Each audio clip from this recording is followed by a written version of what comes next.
parole est à Monsieur Saïd Hamada, rapporteur spécial de la Commission des finances, de l'économie générale et du contrôle budgétaire. Nous vous écoutons, monsieur le rapporteur.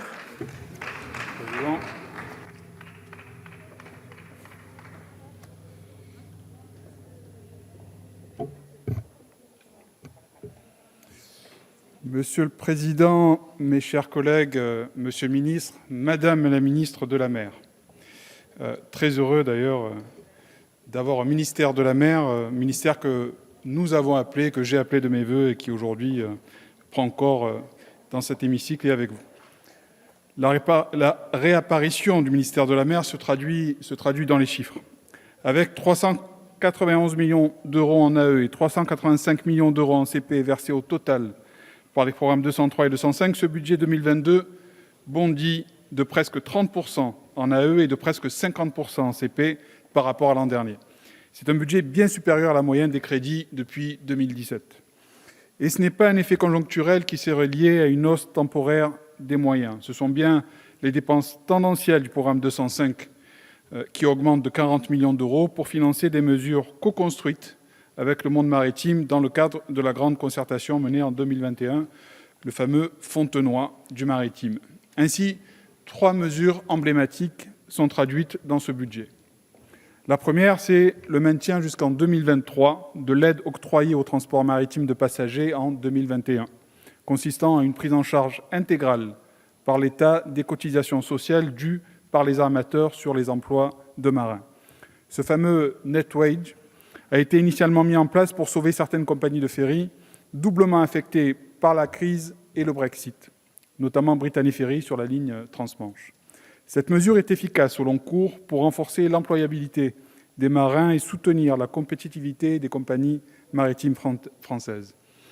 Budgété à 16 millions d'euros en PLF 2022, le coût de cette mesure est en réalité de 21 millions d'euros en année pleine.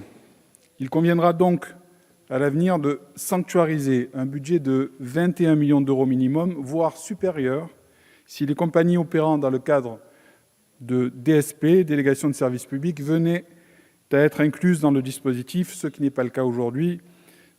Il me semble avoir pu comprendre qu'une mission gouvernementale devrait prochainement voir le jour et faire des propositions sur ce point.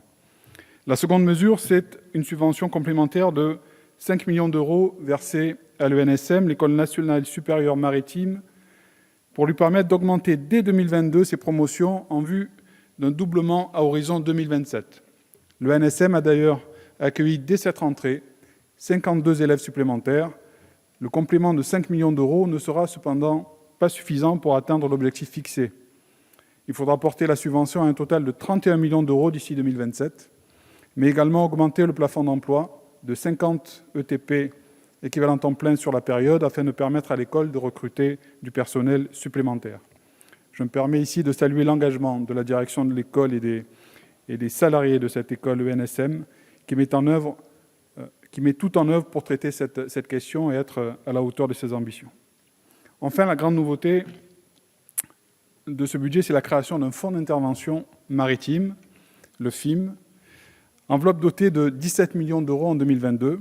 Il permettra de financer les projets de planification maritime, de décarbonation, d'enlèvement des épaves et d'aménagement de la bande côtière. À cette rallonge de 40 millions d'euros s'ajoute le plan de relance maritime et portuaire, qui donne un véritable coup d'accélérateur à la modernisation des moyens de l'administration des affaires maritimes. Sur les 50 millions d'euros dédiés aux dépenses relevant habituellement du programme 205, 20 millions d'euros auront permis d'accélérer la modernisation des crosses et 25 millions d'euros supplémentaires de faire l'acquisition de 2 nouveaux navires baliseurs utilisant des technologies propres, l'un pour la zone Brest-Morlaix et l'autre pour la zone sud-atlantique.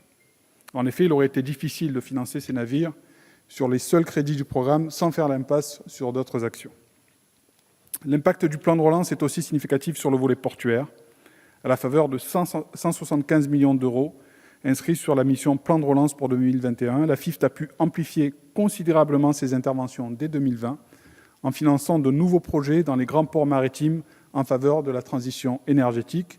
De nombreux avenants au contrat de plan État-région ont ainsi été adoptés pour allonger la liste des projets soutenus par l'État, fournir de l'électricité à quai pour les navires, développement du report modal ou encore développement d'une offre de fourniture en GNL pour les ports français. Ce projet de budget confirme que les fonds de concours de la FIFT resteront élevés en 2022 et je m'en félicite.